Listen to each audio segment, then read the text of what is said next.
Praise the lord. దేవుని శ్రేష్టమైన అతి పరిశుద్ధమైన నామమునకు మహిమ కలుగునుగాక. ఈరోజు దేవుని వాగ్దానము, వాని కొమ్ము ఘనత నొంది హెచ్చింపబడును. 112వ కీర్తన 9వ చరణము. ఈ ఉదయకాల సమయంలో దేవాతి దేవుడే మనందరితో మాట్లాడుతున్నాడు. మీ జీవితంలో మీరు హెచ్చింపబడాలనే దేవుని కోరిక. వాని కొమ్ము అంటే నీ పేరు కావచ్చు, ఉద్యోగం కావచ్చు, వ్యాపారం, ప్రయత్నం ఏదైనా నీవు ఘనత పొందుతావు, హెచ్చింపబడతావని దేవుడే అంటున్నాడు. దేవుడు ఎవరిని హెచ్చిస్తాడు అంటే ఆయన ఆజ్ఞలను గైకొనేవారిగా ఉండేవారిని హెచ్చిస్తాడు. మరి నీవు ఉంటున్నావా?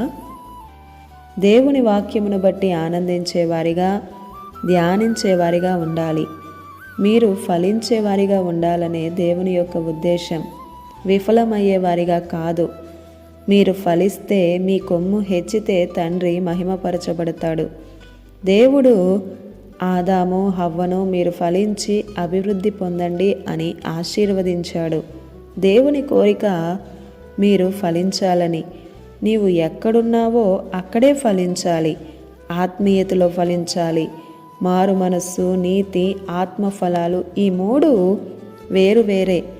అందరూ నిన్ను చూస్తారు. నీలో ఏ ఫలాలు ఉన్నాయో కూడా చూస్తారు.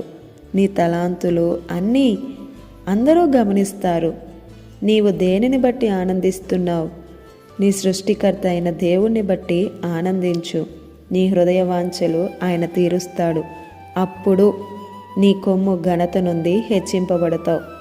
సమస్తము ఆయన ఆధీనంలోనే ఉన్నవి.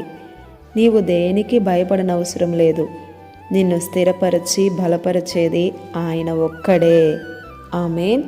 ఈ దిన వాగ్దానం మనందరి జీవితాల్లో నెరవేరాలని కోరుతూ దేవుని సువార్త పరిచర్యలో మీ సహోదరి ప్రసన్న.